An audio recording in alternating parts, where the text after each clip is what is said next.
Hey everybody, how's it going?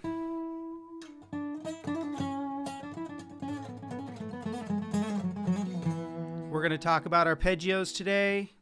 Or we, as in we, I mean me. Yeah, so arpeggios. How y'all doing before I get started? Let's just wait just a minute, play some arpeggios. I learned a lot of arpeggios. I'm good, Jason. How are you? Hey, Missy. Hey, William. I learned a lot of arpeggios in my years playing gypsy jazz. That's where I really started to learn how to do arpeggios. And I found them to be very helpful. So, yeah.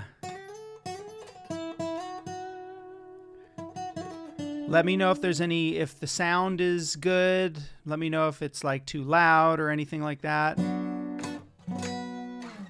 So, arpeggios are actually pretty simple of a concept when you understand what you're doing. Once you understand how arpeggios work, you can pretty much figure out how to play any arpeggio. And there's some pretty easy ways it's pretty easy to practice them.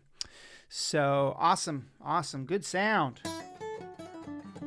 Hi TikTok folks. Sorry, it's the sound's not going to be as good for you because you're not hooked up to my main system, but don't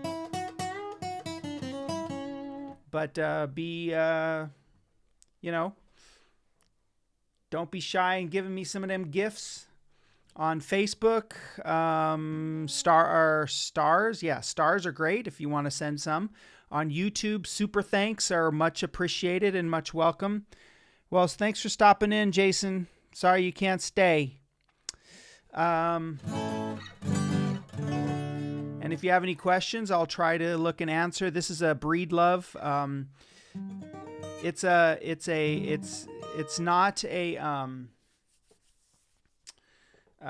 it's a discontinued model. So it's not a current model they're making, but it's very good. My wife picked it out, actually. We originally bought it for her, but then I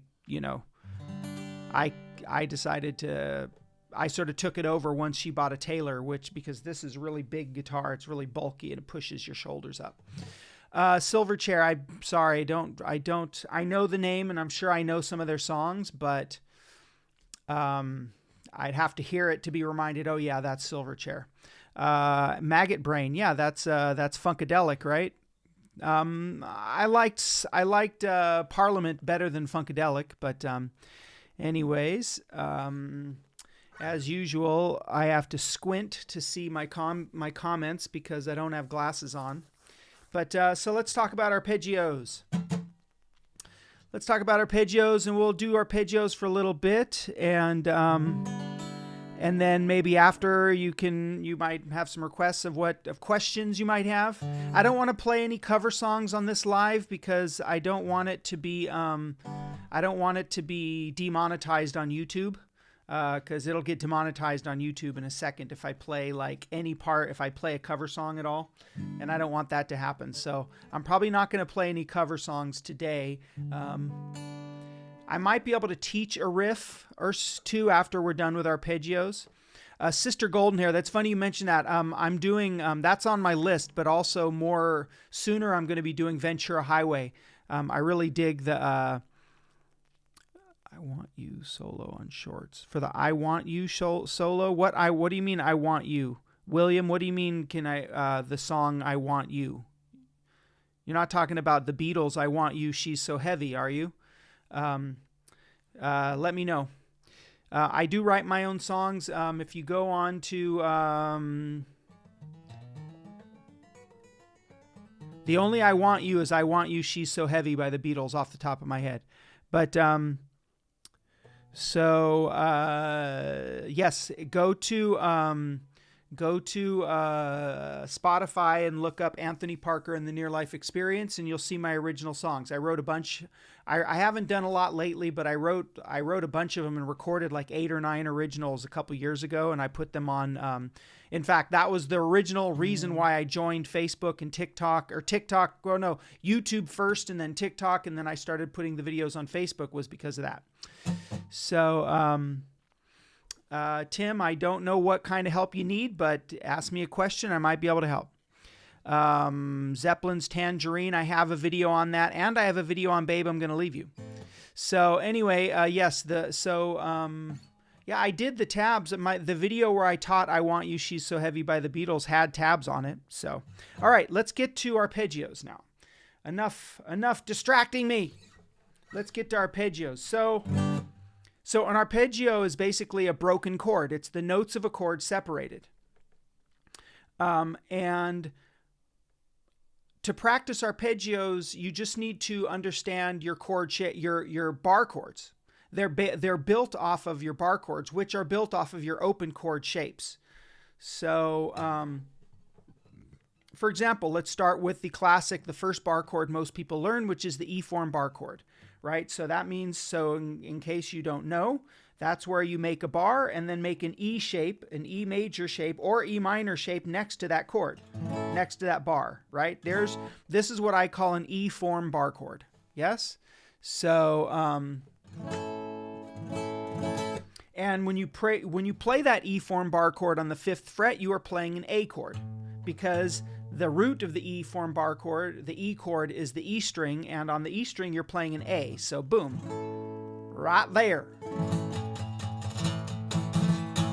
Okay, now,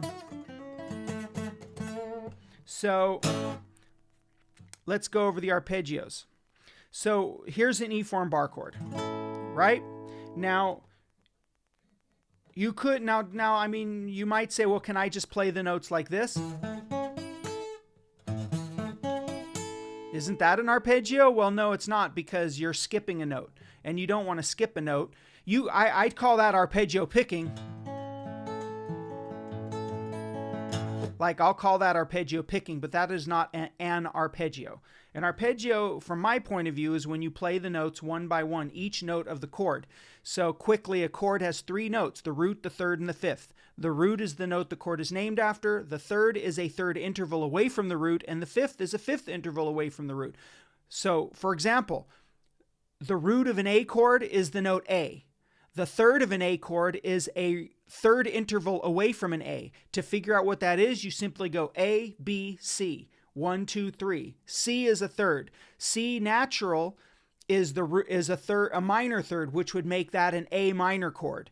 C sharp makes it a major 3rd, which makes it an A major chord.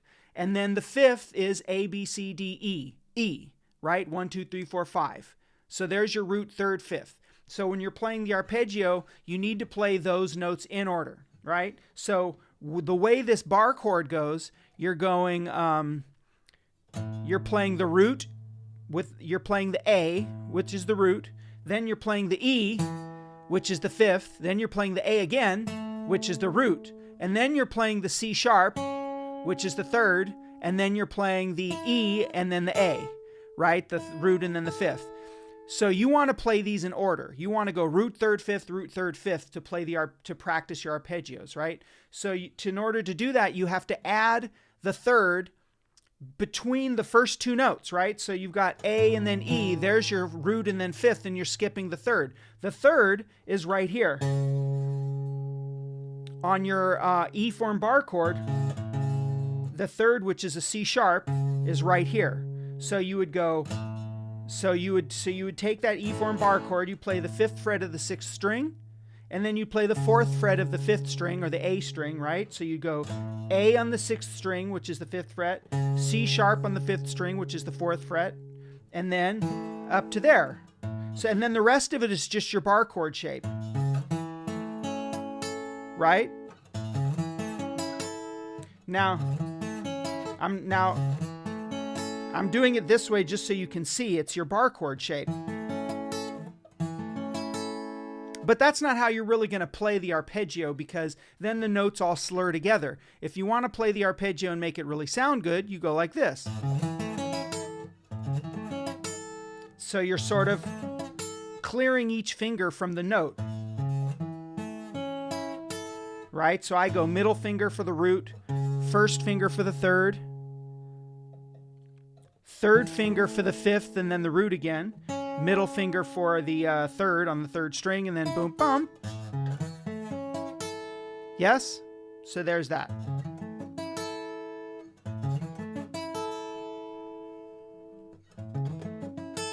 So there's your E form arpeggio. And now if you want to make that an E minor arpeggio, then it changes slightly. So an E minor, instead of going from the root to the third there, you're going to go from the root to the minor third there. And then the rest of it is like an E minor shape bar chord. Right? So 5th fret, 6th string, 8th fret, 5th string is kind of like your pentatonic scale. 7th fret, 5th fret, 6th string, E string, 8th fret, E string, 7th fret, A string, 7th fret, D string, 5th fret, G string, 5th fret, B string, 5th fret, E string, high E.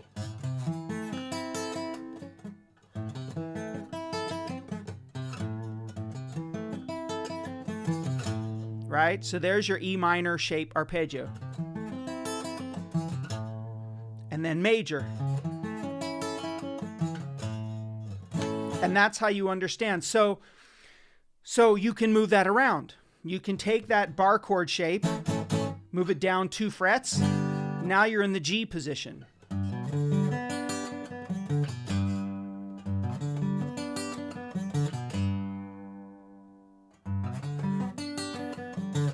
Right? G major or G minor.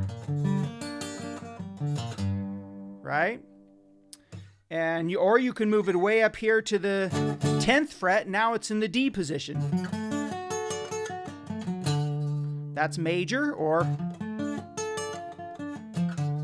Right? So you just have to remember, if it's a major, you need to play this major third, which is, in this case, the 10th fret of the 6th string to the 9th fret of the 5th string. Or a minor, which would be the 10th fret of the 6th string to the 11th fret, or 13th fret rather, of the 6th string. And then minor, you have to change it to the E minor shape bar chord. Right? So that's the E shape. That's the most basic of the E shape bar chord. E-shaped arpeggio. Yeah? And that's what I call it. And then you have the A-shape arpeggio. Okay, so that's based on the A form bar chord. Well, I'm doing the Allen. Yes, 7th chord, that would be next. That would be after I get through all the basic concepts, then we'll look at the 7th chords. My favorite scale. I don't have a favorite scale, so to speak. But I think it's really super important to learn your pentatonic scale or the major scale.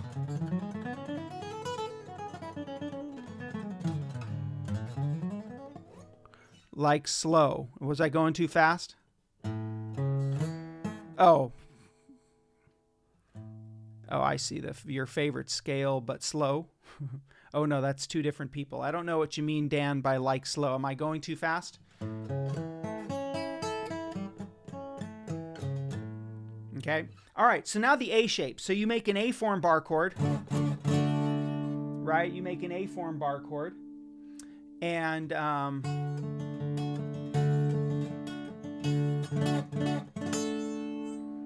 then, again, you're missing the third between the first 2 notes. And that's the one thing you have to replace. Now, assuming you want, you might want to practice your A form bar chord by starting on the 5th string, since that's where the root note is. So if we're at the 5th fret and we're playing an A form bar chord, which is a D chord, because the root is now the 5th string, and the 5th fret of the 5th string is the note D. So if you play an A form bar chord on the D on the 5th fret, you're playing a D chord.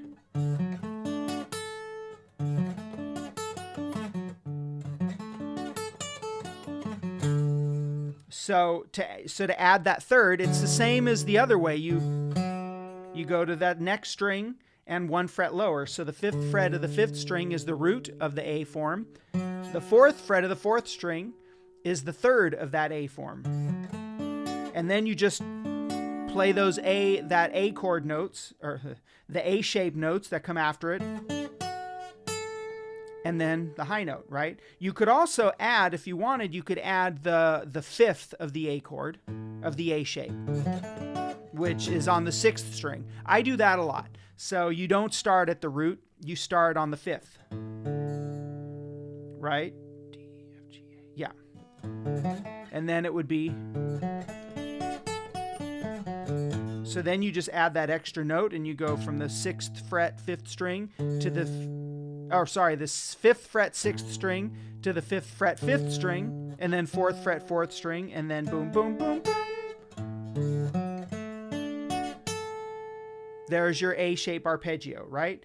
And then, just like we did before, to turn it into the minor,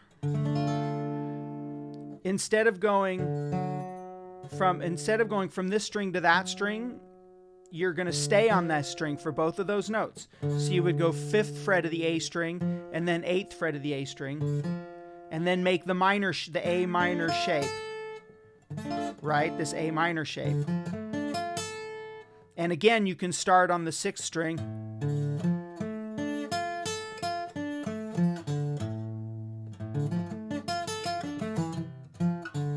right? Yes? So, yeah, so there's that. So there's the minor.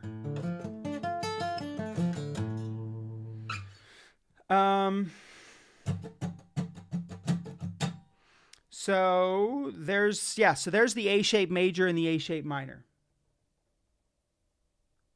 Of course, you can watch this later. This will be automatically reposted. A lot of people will watch it after I'm done. Probably the most of the views of this live will come after I'm done. Because on Facebook and YouTube, it'll be automatically reposted. It won't be on TikTok. I have to do it myself. Okay? All right, so there's your minor, there's your major. Yes? And now, next one, so there's the E shape, the A shape, and then there's the C shape. The C shape. And the C shape is based on a C. Now, the C form bar chord isn't something that's played very often, right? I don't know many people who play the C form bar chord on a regular basis because it's hard to play. I mean, it's possible and it's not horribly hard, but it's not quick and easy like the E form and A form. At least I've always found, So I don't play the C form bar chord very often myself, but as a way to base your arpeggio on, I do. So that's how I play that. Of course, I play that Les Paul. I play it on videos. Watch my videos. You'll see me playing it on quite a bit. Go scroll through my videos, Redhead, and watch 97 and watch me playing my Les Paul, which I will play quite often. Although it gets out of tune really fast, and that drives me crazy, and I've gotten into hot water on some of my videos in the past because people have complained that my guitar was out of tune. But it's just when you're making videos and you're playing a part over and over and over and over and over again, Sometimes when you finally get a good take, your guitar's slightly out of tune and you don't notice because you've been listening to it over and over again. And it's even worse when you're using an alternate tuning, because alternate tunings, the guitars actually need to be, they can sound out of tune even if they're in tune because they need to be intonated for that alternate tuning to sound perfect. Anyways, back to what I was saying. So here's your C-shaped bar chord.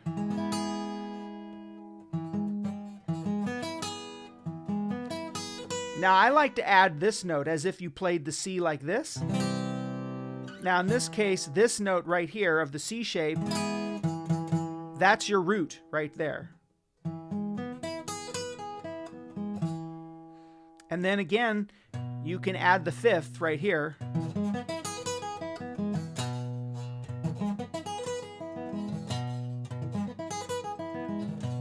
Right, there's your 5th. But it's that C shape. So to envision it, to see it, just make a bar chord and make a C chord next to it. Make a bar, make a C next to it. There's your notes. Now you don't want to play arpeggios like this because that slurs the notes. You want to play it like this, right? And then, like I said, add this note, it's hecka cool, and add this note before it, because as if you play the C like this, right? So I do it like this. I'll use my pinky or third finger, depending on if I'm feeling saucy. And then I add that note. So there's your C shape arpeggio. And this is the root. So whatever you're playing with that note right here, the 5th string note, that's the name of the chord. Right? So this chord is an E chord. And another thing to notice is that the C shape is right below the A shape.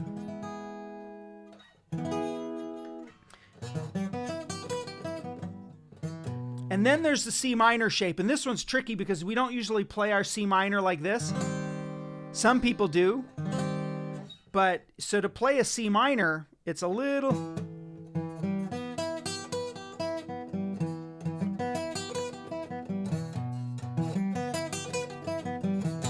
Right? That's how I play the C minor shape.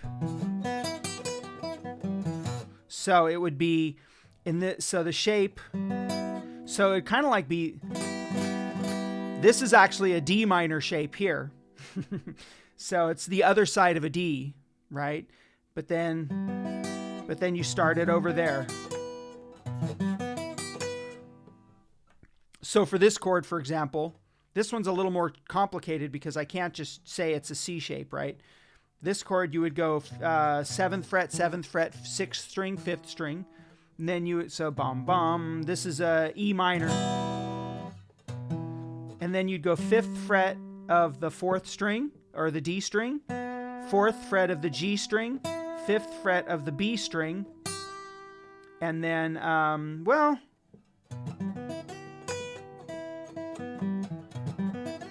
you could also do that, but I would go like that. 3rd fret of the 1st string. And then 7th fret of the first string. Yes? I love the sound of this one. So those are the main three those are kind of the main three I think of, the first three I like to start with. Hello, Canada. Oh, Canada. But one thing you also want to do, up and down the neck. Yeah, I'm going to talk about that in just a second.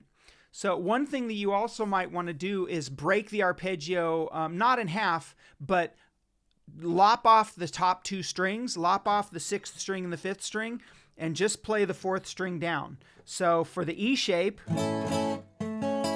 that would be these 4 strings. And then it's also fun from there to add the high note.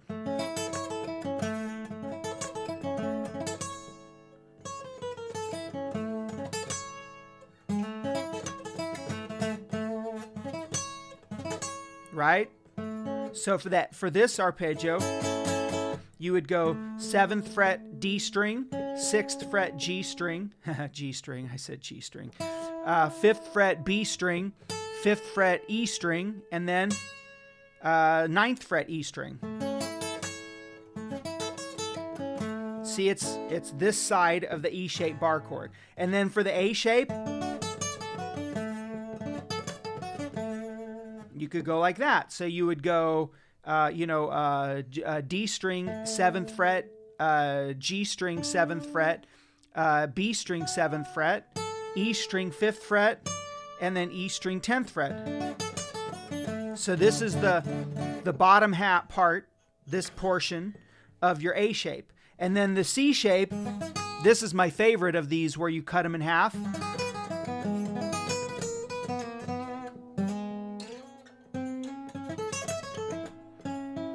So this is like just that much of the C chord.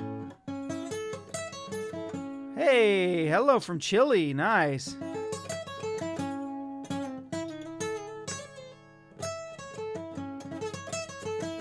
Right? So, for these arpeggios, quick little practice tips. Try playing them like this. right? If you need to help you remember them, hit each note twice.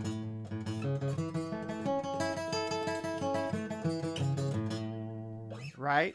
Arpeggios, of course, are great when you want to practice sweep picking. Right?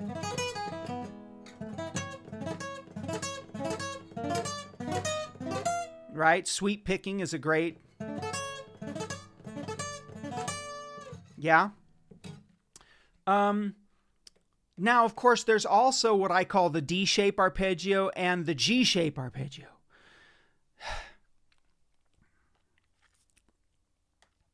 I look a lot like your old teacher. I hope you mean your former teacher and not your old guy teacher.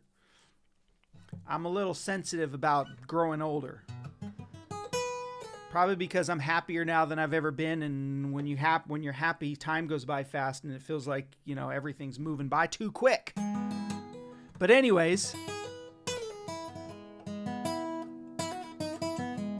where was I? All right. So, yeah, so...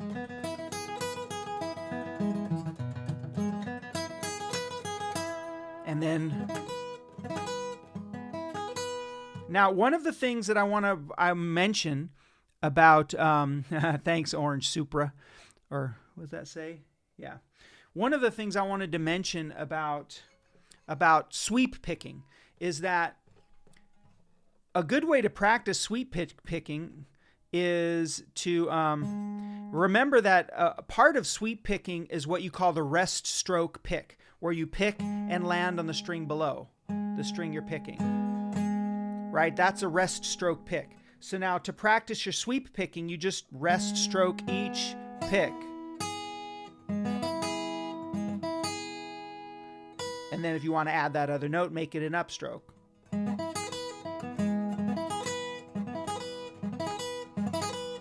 And then slowly, you know, but as with anything else, you got to start slow.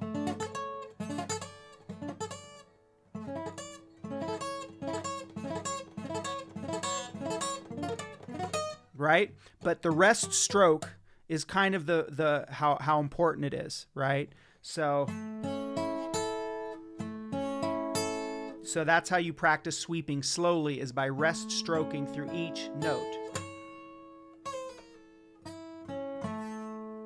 Where did I get the Brian May Red Special? I got that years ago. It's an old Red Special it's by Burns. They don't make those anymore. Okay. Now, one of the people were asking about the up and across arpeggio, and that's important.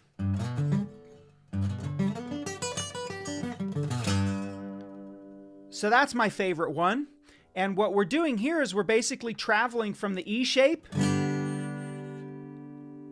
up into the C shape.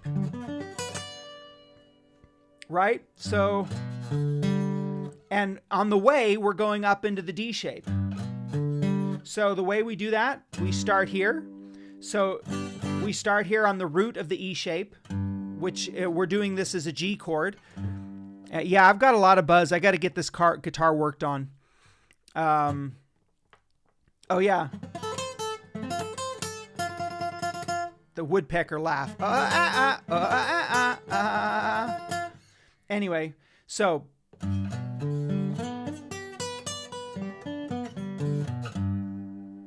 So we go, so in the E, for a G chord, a G arpeggio, which is the E shape,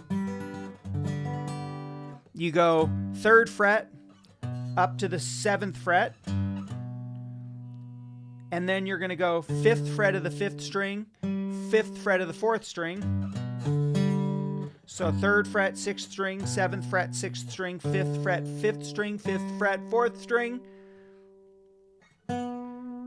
9th fret, 4th string. Now we're in the C shape. And then you go to the 7th fret of the 3rd string, the G string. And then the 8th fret of the 2nd string. And then the 7th fret of the 1st string. And then the 10th fret of the 1st string. Yes?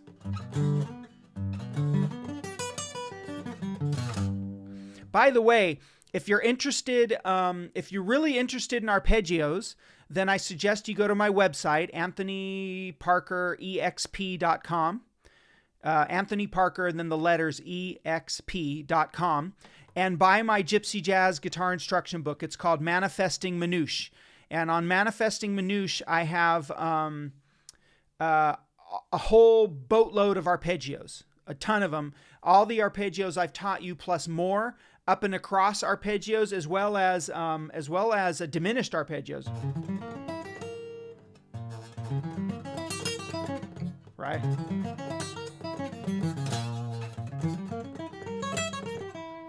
Right? So a lot of cool stuff in that book. More advanced stuff. What the heck is a fret? You funny, mine.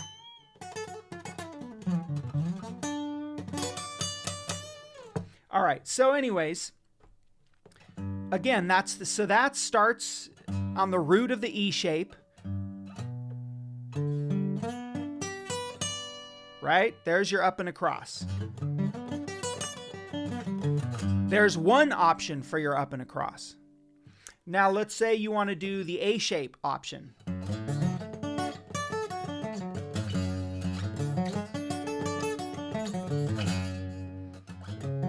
Now, mind you, you got to keep in mind, I learned all these arpeggios playing gypsy jazz, manouche jazz, and we tend to play these arpeggios as if we were Django and lost the use of two of our fingers. So I tend to play them in that sort of Django style. But so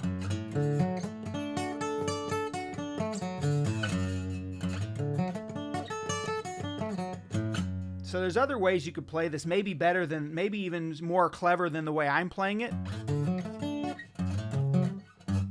But I'm going 2nd fret E string, 5th fret E string, 5th fret A string. Now I'm in the A shape, 4th fret D string, and then 5th fret D string, G string, and then B string. I can sign the book if you buy one. Well, the thing is that for the most part, you get I'll sell you a hard copy, but it costs extra, and you have to DM me probably on Facebook, because you can't. I don't think you can send direct messages on YouTube, but you can send me a direct message on Facebook that you'd like to buy a hard copy of the book, and then I can sign it. But it costs more because I have to charge you shipping.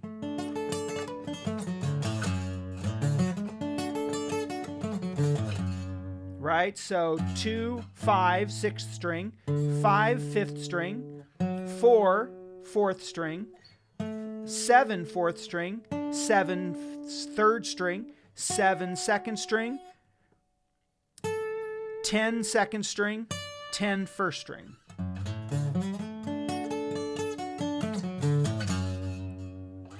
So that's the basic arpeggio. Master of Puppets. Oh, Master of Puppets is, of course. Oh, you know what? Today's like the anniversary of Master of Puppets coming out. I was thinking of teaching that, but I don't know all of it, right?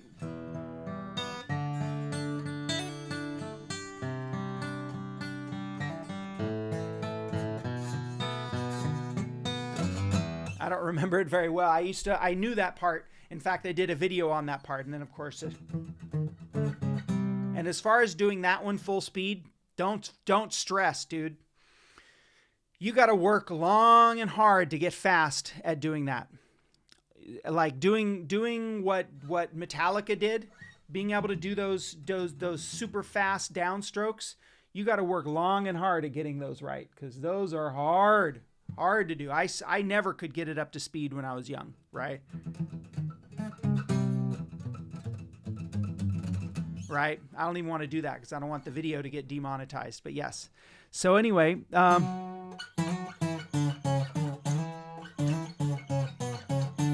hey, Ronnie from Georgia. So anyway, so those are a couple of up and across arpeggios. That's what I call them when they move from one position to the fretboard to another.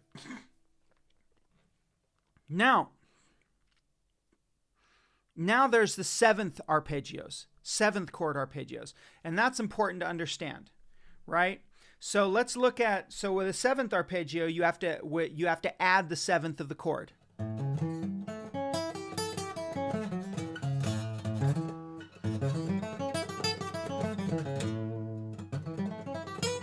Of course, with gypsy jazz, we're going to add this note too and do something like this.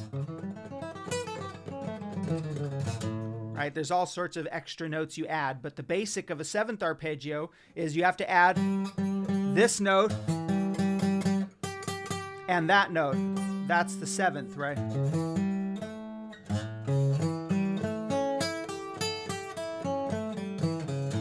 Right? So it's the same E shape, and you start it off the same. You go to the A, and then you go to the C sharp on the fourth fret of the fifth string. Same seventh fret, fifth string, but now instead of going straight to the seventh fret of the fourth string, you've got to play that seventh on the fifth fret of the fourth string. In fact, does this sound familiar?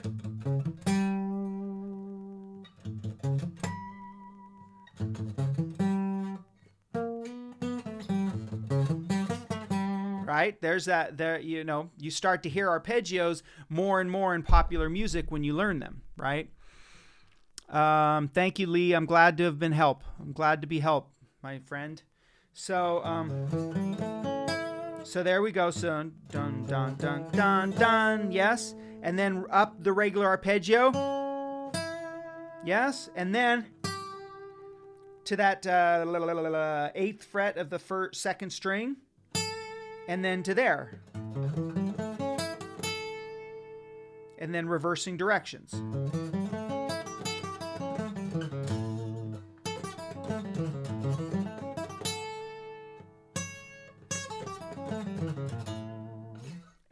So there's the basic of adding the seventh to the major, to basically a dominant seventh arpeggio. And then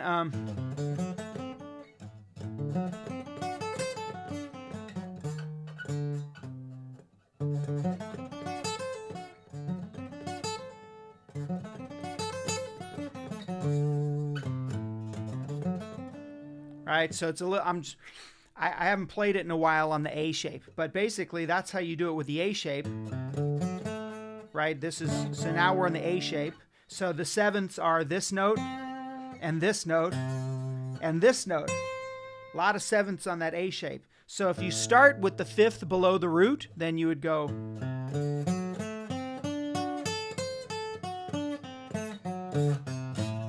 Right, so you're going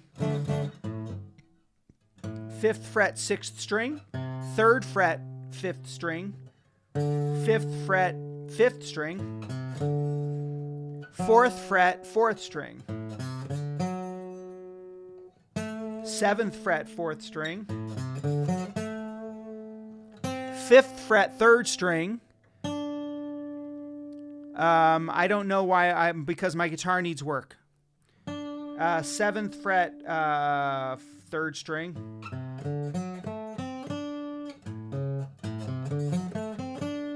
Right, and then seventh fret, second string, fifth fret, first string, eighth fret, first string. Oops.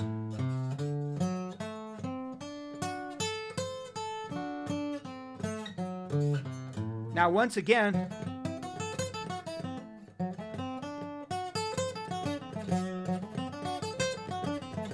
you can cut off the top two strings, and it's interesting there.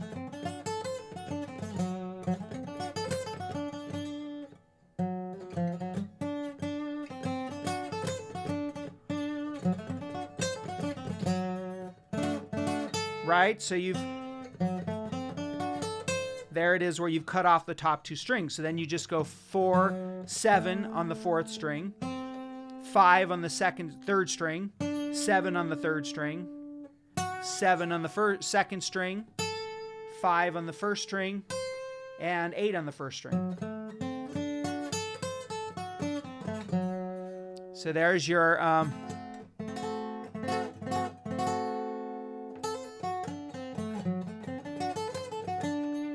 yes, and oh, same going back to the E shape.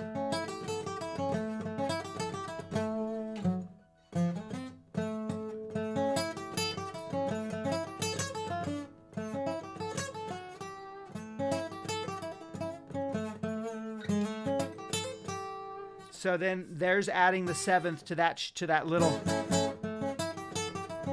to that one right there. And then there's a C shape.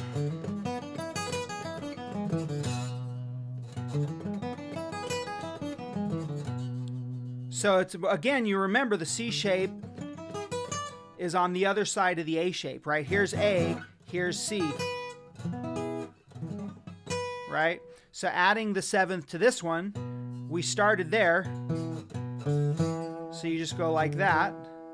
And then like that, like you did before. So 7th fret, 6th string, 5th fret, 5th string, 7th fret, 5th string, 6th fret, 4th string, 4th fret, 3rd string, 7th fret, 3rd string, 5th fret, 2nd string, 4th fret, 1st string, and 7th fret, 1st string.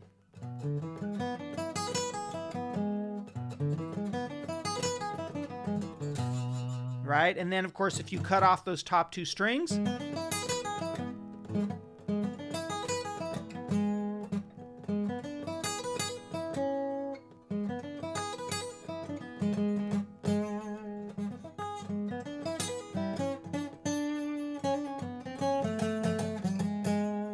okay? So there's, so there's some stuff about arpeggios. Here's a good, any tips on writing your own song? Have some loose riffs and chords, but I'm stuck with that. How can I make it a whole? You just gotta like do it, dude. You just gotta like do it. No, so yeah, so song, I mean, first of all, you combine this stuff. You have some riffs and you've got some chords. Okay, so put them together. Like start with a riff. Okay, start with a riff idea that you have.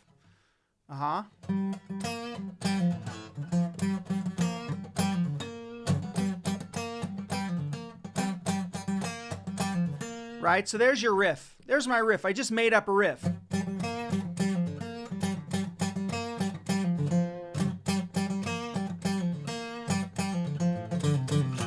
Right, just a generic riff, super generic riff.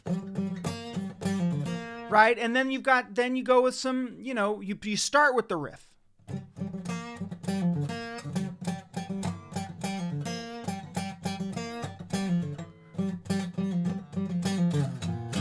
Right, you start with that riff.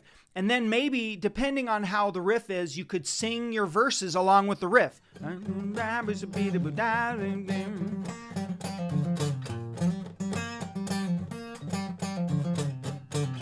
Right? Or you change it up a little bit. So once you start with the riff,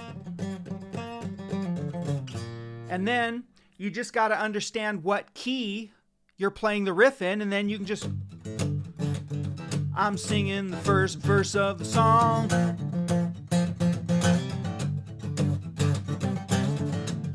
Right? So you started with the riff, then you go into like this sort of simple chord progression, right? Or you play the riff all the way through the verse. And then when you get to the chorus, you just like experiment with the verse. Keep playing the verse, sing it and sing it. Keep singing the verse. Whatever your verse is, keep singing it and singing it. And then you come to that point where you're like, okay, what's next? Well, if you keep singing the verse, then you might start to like suddenly, oh, I hear it now. I hear where the singing wants to go. And by the way, if you're having trouble with words, just hum or just da boo ba dee da dee dee or whatever. You don't have to have the words yet if that's how you want to write it. My songs tend to come together all at once. Like I'll play a cool riff. I'll come up with a cool riff. I'll be like, oh, this is a cool riff.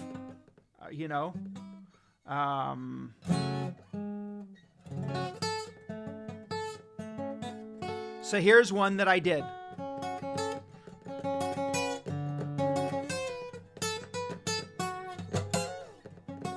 I put a delay on it, and I had this ref.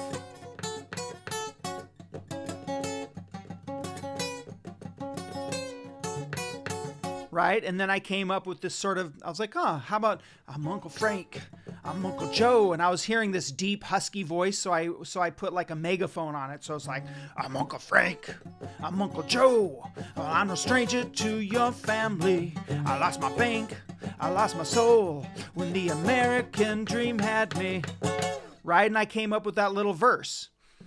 And then I wanted it to be something a little more straightforward for the chorus, and I was feeling like a sort of punk rock feel. So for the chorus, I ended up...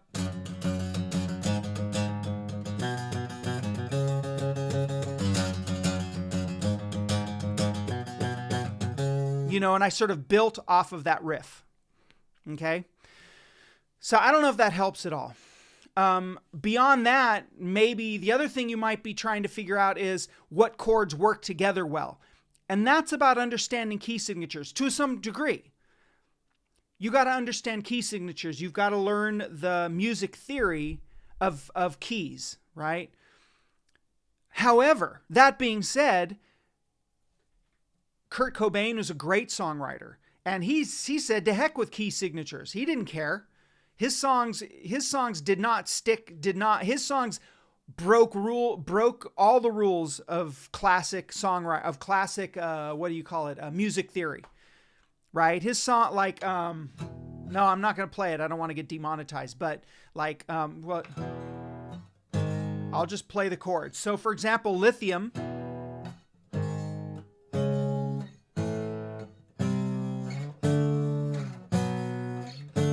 so there's the chords of Lithium. They do not fit in the same key at all.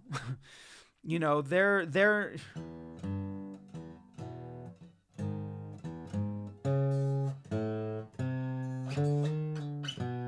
right? They don't fit in the same key.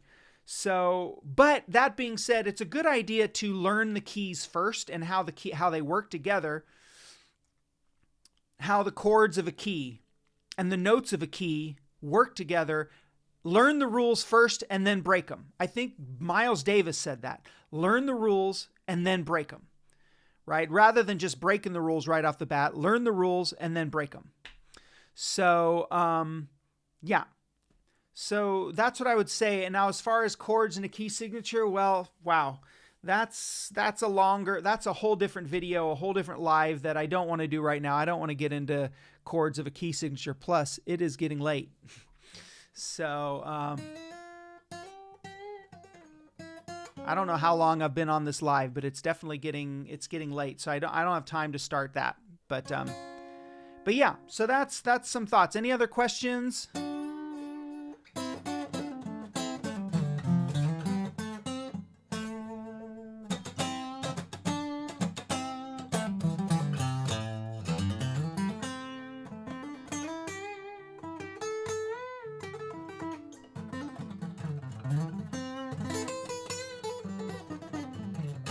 What Traveling Riverside Blues, I mean, I'm not going to play it on this one because I don't want to demonetize my video on YouTube, but Traveling Riverside Blues, isn't that's the one with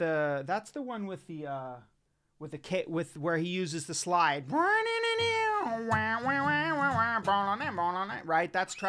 I think that's Traveling Riverside Blues.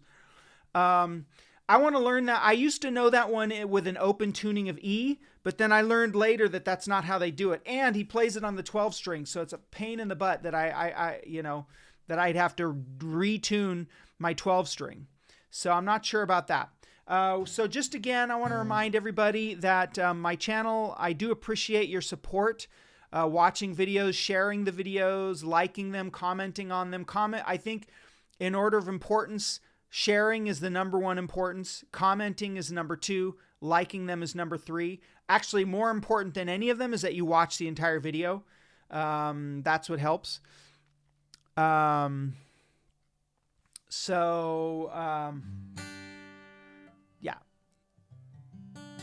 So I would keep that in mind. Oh, yeah. So anyway, what I was saying is that... But then other ways you can support my channel is check out my Patreon community. Patreon is like a service where you become a patron and you pay pledge you want per month, and it can be really low, like a couple bucks a month, whatever. It can be as low as a couple bucks. It can be a lot higher depending on how if you wanted to support my channel. That's something that I need to start having more of moving forward, because you can't rely on these platforms continuing to pay you for video monetization, especially, as Facebook starts to do more monetization. All of the copyright, all of the old rock labels are going to come asking for money. They're going to come saying that, so my videos are going to start getting demonetized on Facebook before who knows how much longer. So that's something to keep in mind. So again, Patreon is a great place you can support me, the channel. Become a patron. Go check it out. Patreon.com, Anthony Parker and the Near Life Experience, and become a patron if you're interested. You can also become a paid subscriber on Facebook. That's always cool. It's kind of tricky finding that. If you go to my main page, you should be able to find something that says subscribe. That's different. YouTube subscriber is just like a follower, but Facebook follower is a follower, and subscriber, there's a monthly fee, and you get exclusive content, which will be like, I occasionally put out exclusive content, not as often as I'd like, but I try. And eventually I'm waiting till I get enough people on Patreon and on my subscriber list where I'm going to do a chat hangout where we chat on Zoom, where we're actually interacting. Like, it's not just me talking to you and you guys commenting, it'll be interacting. And I'd like to do that, but I'm waiting until I have, at least 20 subscribers total on both Patreon and Facebook. And then I'm going to put out a Zoom link and we're going to do a chat. The other thing I'm going to be doing in the near future is guitar lessons, Zoom guitar lessons, a group, like a workshop with at least 10 participants, probably around 10 participants, and as many observers. It'll be a smaller fee to be an observer.